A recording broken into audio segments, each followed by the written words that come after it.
এই দুনিয়াটাই আমাদের আসল ঠিকানা নয়। এটা সত্য না মিথ্যা? আমরা এই দুনিয়াতে এক সময় ছিলাম না, এখন আছি, আবার থাকবো না। আমরা যেখানে চলে যাচ্ছি, যাব যেখানে, পরকাল এটাই হলো চূড়ান্ত গন্তব্য। সেখানে আমরা যদি আমল নিয়ে যেতে পারি, সেই জীবনটা আমাদের হবে সুখময়। আর যদি আমল ছাড়া যাই, তাহলে আমাদের সেই জীবনটা হবে লাঞ্ছনা আর গঞ্জনার জীবন। কিন্তু একথা সত্য, আমরা এই দুনিয়ার সামান্য এই কিছুদিন বাঁচার জন্য পরকালকে বেমালুম ভুলেই যাই। কথাটা ঠিক না বেঠিক? অথচ পরকালে মানুষ বাঁচার জন্য এমন কোনো চেষ্টা নাই যা তারা করবে না। আজকে যাদের জন্য আমরা পরকালকে ভুলে গেছি, সেই পরকালে বাঁচার জন্য তাদের কাউকে আমরা চিনব না। এমনকি এই দুনিয়ার যাদেরকে আমরা সবচাইতে বেশি ভালোবাসি, তাদেরকেও যদি দিয়ে মুক্তিপণ হিসেবে দিয়ে কিয়ামতে বাঁচা যায়, সেই চেষ্টা আমরা করব। এ কথা কি আপনাদের বিশ্বাস হয়? এই দুনিয়াতে মা বাবা সন্তানকে সবচাইতে বেশি ভালোবাসে। স্বামী তার স্ত্রীকে ভালোবাসে, স্ত্রী তার স্বামীকে ভালোবাসে, ভাই ভাইকে ভালোবাসে, ভাই বোনকে ভালোবাসে, বন্ধু বন্ধুকে ভালোবাসে। এই সব কিছু দিয়ে হলেও কিয়ামতের ময়দানে আমরা চাইবো যে আল্লাহ যেন আমাকে মাফ করে দেয়। কিন্তু সেদিন এই সুযোগ আর থাকবে না। আল্লাহ কথাই কোরআনুল কারীমে বলেছেন, সূরা মাআরিজের মধ্যে বলেন, আল্লাহ রাব্বুল আলামিন বলেন, ইয়াওয়াদ্দুল মুজরিমু লাউ ইয়াফতাদি মিন আযাবি ইয়াউমিইযিন বিবানি وصاحبته وأخيه وفصيلته التي تؤويه ومن في الأرض جميعا ثم ينجيه। আল্লাহ রাব্বুল আলামিন বলেন, ইয়াওয়াদ্দুল মুজরিমু, সেদিন যারা জালেম, যারা অপরাধী, তারা বাঁচার জন্য লাউ ইয়াফতাদি মিন আযাবি ইয়াউমিইযিন বিবানি, সেদিন তারা জাহান্নাম থেকে, আল্লাহর আযাব থেকে বাঁচার জন্য নিজের সন্তানদেরকে বিনিময় হিসেবে, মুক্তিপণ হিসেবে দিতে চাইবে। কথা বুঝেন? কথা বুঝেন? আল্লাহ রাব্বুল আলামিন বলেন, সেই দিন অপরাধী যারা, জালেম যারা, পাপী যারা, তারা আল্লাহর আযাব থেকে বাঁচার জন্য, নিষ্কৃতি পাবার জন্য সন্তান সন্ততিকে বিনিময় হিসেবে, মুক্তিপণ হিসেবে দিতে চাইবে। দেখেন, আল্লাহ রাব্বুল আলামিন এই যে মুক্তিপণ হিসেবে যাদেরকে দিতে চাইবে, সবার আগে আল্লাহ তাআলা সন্তান সন্ততির কথা বলেছেন। এর কারণ হলো, এই দুনিয়াতে মানুষ যাতে যাকেই ভালোবাসুক না কেন, মা বাবা সন্তানের প্রতি যেই ভালোবাসা, এর চাইতে বেশি একনিষ্ঠ ভালোবাসা আর দ্বিতীয়টা নাই। কথাটা ঠিক না ঠিক? এজন্য আল্লাহ রাব্বুল আলামিন প্রথমেই এনেছেন সন্তানের কথা। আল্লাহ বলেন, সেদিন মানুষ বাঁচার জন্য, মানুষ যাতে আল্লাহর আযাব থেকে বাঁচতে পারে, এই জন্য সবার আগে সন্তান সন্ততিকে মুক্তিপণ হিসেবে দিতে চাইবে। ও বন্ধু, সন্তান সন্ততিকে দিতে চাইবে, স্ত্রীকে দিতে চাইবে, ভাইকে দিতে চাইবে, তার গোষ্ঠী সবাইকে দিতে চাইবে, বংশের সবাইকে দিতে চাইবে। শুধু তাই না, পৃথিবীর সবাইকে দিয়ে হলেও সে চাইবে আমি যেন বেঁচে যাই। কেন চাইবে? এই অবস্থা কেন হবে? সবাই নিজে বাঁচতে চাইবে কেন? আমার আল্লাহ রাব্বুল আলামিন এই আয়াতের ব্যাখ্যায় আরেকটি আয়াতের মধ্যে বলেছেন সেই অবস্থাটা এত ভয়াবহ হবে, এমন কঠিন অবস্থা হবে ওইটা, এই জন্য তারা সবাই চাইবে আমি যেন বেঁচে যাই। আল্লাহ রাব্বুল আলামিন কোরআনুল কারীমের সূরা হজ এর 1 এবং 2 নম্বর আয়াতে সেই কঠিন মুহূর্তের কিছু বর্ণনা নিজেই করেছেন। আল্লাহ রাব্বুল আলামিন বলেন, ইয়া আইয়ুহান নাসু তাকু রাব্বাকুম, ইয়া আইয়ুহান নাস, হে মানুষ, ইত্তাকু রাব্বাকুম, তোমরা তোমাদের রবকে ভয় করো। ডাক দিলেন কে? বলেন বলেন। কাদেরকে ডাক দিলেন? মানুষকে ডাকলেন। ইয়া আইয়ুহান নাস, হে মানুষ, ইত্তাকু রাব্বাকুম, তোমরা তোমাদের রবকে ভয় করো। ইন্না জালজালাতাস সাআতি শাইউন আযীম, নিশ্চয়ই সেদিনের প্রকম্পন বড়ই মারাত্মক হবে। সেই দিন কোন দিন? কিয়ামতের দিন। কোন দিন বলেন? আল্লাহ বলেন, হে মানুষ, তোমাদের রবকে ভয় করো। ইন্না, নিশ্চয়ই, জালজালাতাস সাআতি শাইউন আযীম, সেই দিনের প্রকম্পন বড় মারাত্মক হবে, ভয়াবহ হবে। কেমন মারাত্মক হবে আল্লাহ নিজেই কিছু ব্যাখ্যা করেছেন। আল্লাহ রাব্বুল আলামিন বলেন, ইয়াউমা তারাউনাহা তাযহালু কুল্লু মুরদিআতিন আম্মা আরদাআত। আল্লাহু আকবার। একটু হৃদয় দিয়ে বলছেন, আল্লাহ বলছেন সেই দিনটা কেমন হবে। ইয়াউমা তারাউনাহা তাযহালু কুল্লু মুরদিআতিন আম্মা আরদাআত, যেই মা তার সন্তানকে দুধ দেয়, প্রত্যেক মায়েরই সন্তানের প্রতি ভালোবাসা অগাধ, অনেক। তারপরেও যেই মা সন্তানকে দুধ দেয়, ওই দুধের সন্তানের প্রতি ভালোবাসা মায়ের সবচাইতে বেশি। বেশি না কম? বলেন বলেন।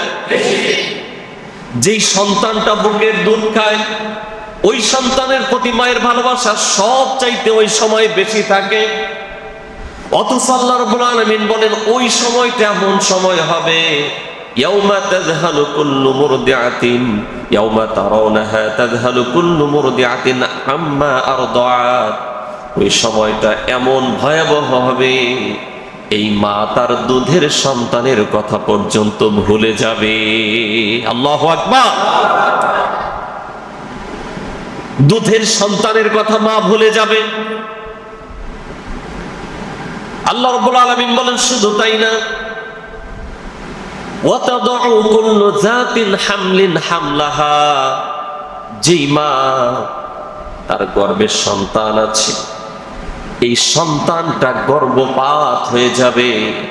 এমন ভয়াবহ হবে অবস্থা। এমন আল্লাহ রাব্বুল আলামিন বলেন, ওয়াতারান নাসা সুকারা, মানুষগুলো দিক বিদিক ছোটাছুটি শুরু করবে, দৌড়াদৌড়ি করবে। দেখে মনে হবে না জানি তারা মাতাল হয়ে গেছে, একজনেরও মাথা ঠিক নাই। কিন্তু ওয়ামা হুম বিসুকারা, একজনও তো নেশা করে নাই। কেমন করে এরকম দৌড়াদৌড়ি কেন করছে? আল্লাহ রাব্বুল আলামিন বলেন, ওয়ালাকিন্না আযাবাল্লাহি শাদীদ, আল্লাহর ভয়াবহ আযাব দেখে সেদিন মানুষগুলো দিশে হারা হয়ে মাতালের মতো দিক বিদিক ছোটাছুটি করবে। বলেন আল্লাহু আকবার। সেই দিন কোন দিন? বলেন বলেন। সেই দিন আমাদের সামনে আছে না নাই? জোরে বলেন। না, আমাদের কথাবার্তা, আমাদের চলাফেরা, আমাদের কাই কারবার, আমাদের লেনদেন দেখলে মনেই হয় না যে আমরা মরে যাব। আমাদেরকে আল্লাহর সামনে দাঁড়াতে হবে। আমাদের সামনে যে কিয়ামত আছে, এই কঠিন দিন আমাদের সামনে আছে, আমাদের দেখলে মনে হয়? দেখলে মনে হয় না।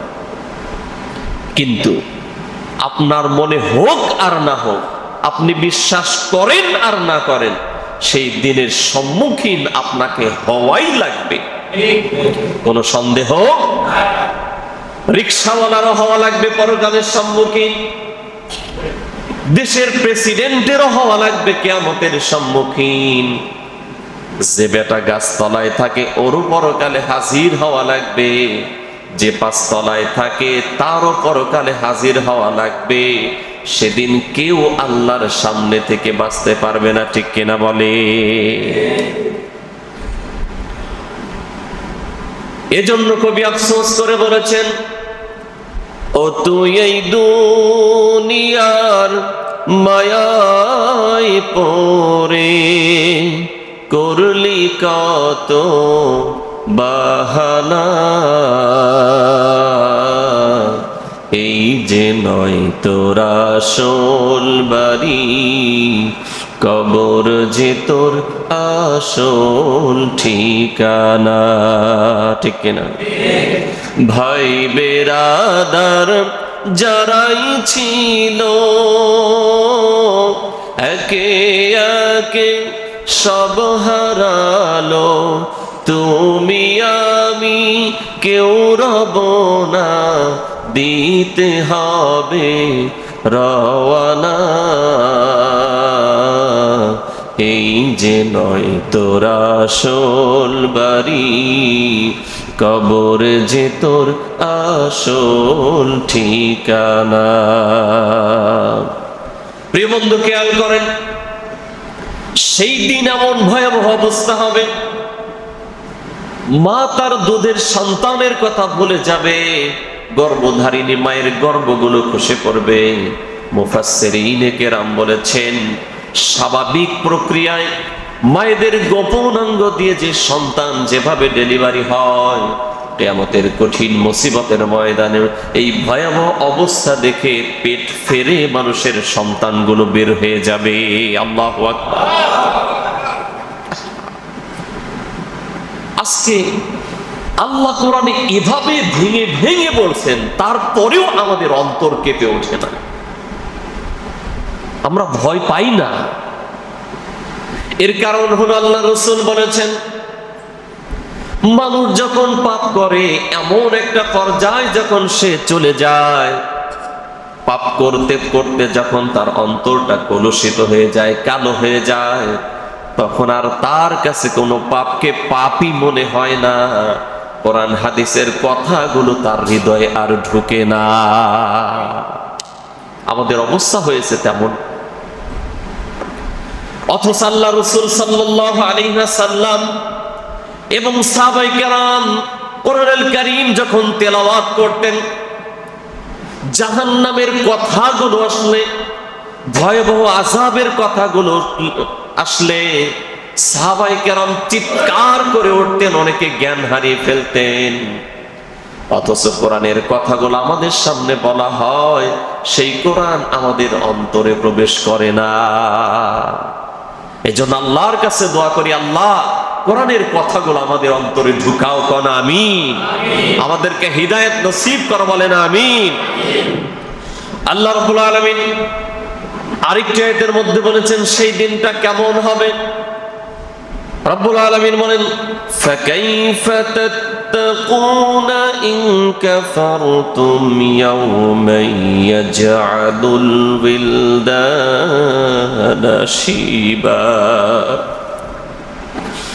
আল্লাহ রাব্বুল আলামিন বলেন, সেই দিনটা এমন হবে, সেই দিনের ভয়াবহ চিত্র দেখে আল্লাহ কোরআনে বলছেন, ইয়াওমা ইয়াজআলুল বিলদানা শিবা, ছোট্ট ছোট্ট শিশুগুলো বয়োবৃদ্ধ মানুষের মতো হয়ে যাবে। এমন ভয়াবহ অবস্থা হবে। আল্লাহ রাসূল সাল্লাল্লাহু আলাইহি ওয়াসাল্লাম বলেছেন, কিয়ামতের ময়দান যখন কায়েম হয়ে যাবে, জাহান্নামকে কিয়ামতের বাম পাশে উপস্থিত করা হবে। আল্লাহ কোরআনুল কারীমে বলেছেন, ওয়াজিআ ইয়াউমাইযিন বিজাহান্নাম, সেদিন জাহান্নামকে সামনে আনা হবে। কথাকার একটু জোরে কর না, কথা কার? আমি কি বানানো কোনো কাহিনী বলতেছি না, আল্লাহর কোরআন। আল্লাহ বলেন ওয়াজিআ ইয়াউমা ইদিন বিজাহান্নাম, সেদিন জাহান্নামকে সামনে আনা হবে, কিয়ামতের বাম পাশে রাখা হবে জাহান্নামকে। ইয়াউমা ইযি ইয়াতাযাক্কারুল ইনসানু ওয়া আন্না লাহু যিকরা, সেদিন মানুষ বুঝবে হায় হায় কি করলাম কি করলাম, কিন্তু সেদিনের বুঝ মানুষের আর কোনো কাজে আসবে না। ও বন্ধু, সেদিন বুঝে কোনো কাজে আসবে না, বোঝার সময় এখন এই মুহূর্তে। সেদিন হাজারো বুঝে আসলেও কোনো লাভ হবে না। আল্লাহ রাব্বুল আলামিন বলেন সেদিন মানুষ আফসোস করবে আর বলবে, কি বলবে? আল্লাহ কোরআনে কোট করেছেন, আল্লাহ রাব্বুল আলামিন বলেন ইয়াকুলু ইয়া লাইতানি কদ্দামতু লি হায়াতি, হায় আল্লাহ, ও মালিক, আয় মেরে রব, যদি জীবনে বেঁচে থাকতে এখানকার জন্য অগ্রিম কিছু পাঠাইতাম তবে না কতই ভালো হতো। অনেকেই বলবে রব্বির জিউ, হাই মেরে রব, ইয়া রব, আমারে আবার ফেরত পাঠাও, লাআল্লি আমালু সলিহা, আমার এবার তুমি আরেকটা চান্স দাও, আমি সেখানে গিয়ে ভালো কাজ ছাড়া আর কিছুই করবো না। নামাজের সময় হলে নামাজ করব, রমজানের রোজা রাখবো, টাকা হইলে হজ করব, দরিদ্র মানুষকে যাকাত দেব।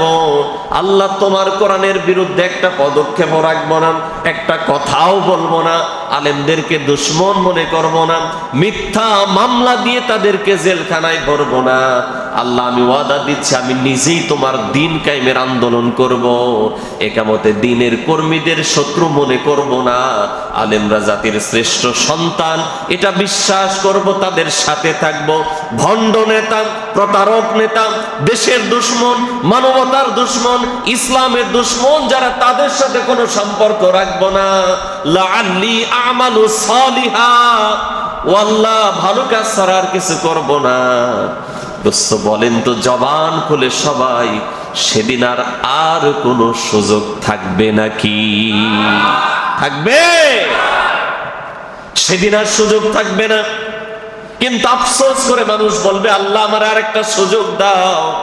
আল্লাহ বলবেন, এই আমি তো কোরআনে সব খুলে খুলে বলে দিয়েছি, কিন্তু তুমি কর্ণপাত করো নাই।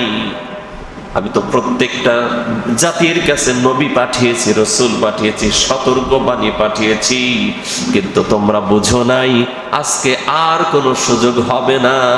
ফেরেশতাদেরকে ডাক দেবে, ফেরেশতারা আসো, এর ধরো, জাহান্নামে নিক্ষেপ করো, নাউজুবিল্লাহ। এই কঠিন অবস্থায় ভয়াবহ অবস্থা হবে। এই দৃশ্য দেখে মানুষ সবাই চাইবে আমি নিজে যাতে বেঁচে যাই, আমি যাতে ধরা না পড়ি।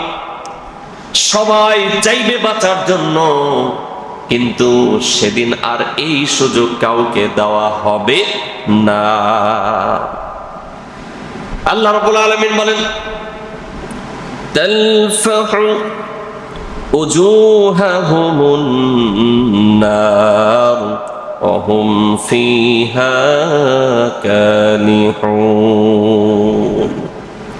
অনেক মানুষ আর আছে যারা অপরাধী, আল্লাহ রাব্বুল আলামিন আগুন তাদের মুখের চামড়া জ্বালিয়ে দেবে। জাহান্নামে ঢোকার পরে তাদেরকে যে জাহান্নামে ঢোকাবে, তাদের মুখের চামড়াগুলো আগুন ঝলসিয়ে দেবে, নাউজুবিল্লাহ। আগুন তাদের চামড়াগুলো ঝলসিয়ে দেবে। ভিতরে যে চোয়াল আছে, এটাকে কি বলা হয়? ভিতরে চোয়াল। আল্লাহ বলেন এই চোয়াল গুলো সেদিন বের হয়ে আসবে, নাউজুবিল্লাহ বলেন। আল্লাহ রাব্বুল আলামিন এরপরে বলেন আলাম তাকুন আয়াতি তুতলা আলাইকুম ফাকুনতুম বিহা তুকাযযিবুন। ওই যাদেরকে চামড়া ঝলসিয়ে দেওয়া হবে, চোয়ালগুলো যাদের বের হয়ে আসবে, আল্লাহ বলবেন তোমরা কি সেসব লোক নও যাদের কাছে আমার আয়াত তিলাওয়াত করে করে শোনানো হয়েছে? অবন্ধু, আপনারা আমার সামনে যারা আছেন, মাইকের আওয়াজ যেখানে যাচ্ছে যারা শুনতে পারছেন, তারা এই প্রশ্নের সম্মুখীন হওয়াই লাগবে। এই যে কোরআন আয়াত বাই আয়াত খুলে খুলে আপনাদেরকে বললাম, আপনারা শুনলেন, যদি ধরা খাওয়াই লাগে সেদিন আল্লাহ আবার প্রশ্ন করবে তোমরা কি তারা নও? তোমাদের সামনে কোরআনের আয়াতগুলো খুলে খুলে বলা হয়েছিল। অবন্ধু খেয়াল করেন, কিন্তু যারা জালেম হবে, যারা পাপাচারী হবে, তারা সেদিন বলবে ক্বালু রব্বানা গলাবাত আলাইনা শিকওয়াতুনা ওয়া কুন্না কওমান দাল্লিন। তারা বলবে হায় রব, হায় মেরে রব, হে আমার রব, আমাদের দুর্ভাগ্য, আমাদের কপাল পোড়া, আমরা হতভাগা, আমাদের উপর সে ছিল গোমরাহি, আমরা তো বিভ্রান্ত ছিলাম। সেদিন বলবে আল্লাহ আমরা তো গোমরাহিতে ছিলাম, বিভ্রান্ত ছিলাম।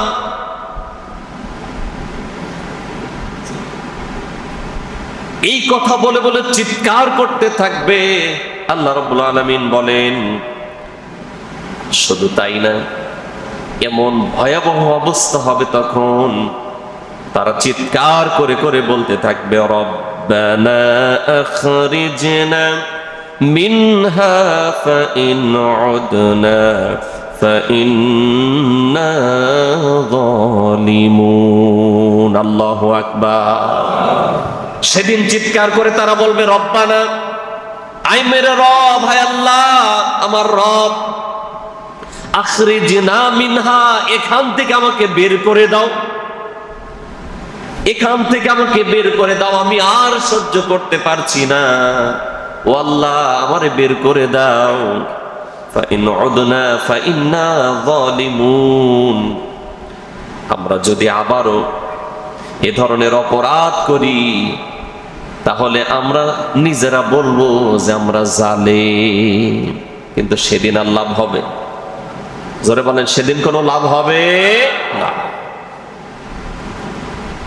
অবন্ধু খেয়াল করেন, সেই দিন লাভ হবে না। ওই দিন এমন দিন হবে, সেদিন আর আফসোস করে কোনো লাভ হবে না, ফিরে আসতে চাইলেও কোনো সুযোগ থাকবে না। ওই দিন আসার আগে আমাদেরকে সজাগ হতে হবে, সচেতন হতে হবে। সেই দিন আমরা যতই বলি আল্লাহ আমারে তুমি বাঁচাও, আমার সন্তানগুলিকে তুমি অপরাধী হিসেবে সাব্যস্ত করো, আমার স্ত্রীরে তুমি জাহান্নামে দাও, আমার বংশের লোকেরে দাও, দেশের সবাইরে দাও, তারপরেও আল্লাহ তুমি আমারে বাঁচাও, এই কথা বলে বলে হাজারো বললে সেদিন বাঁচার কোনো সুযোগ থাকবে না।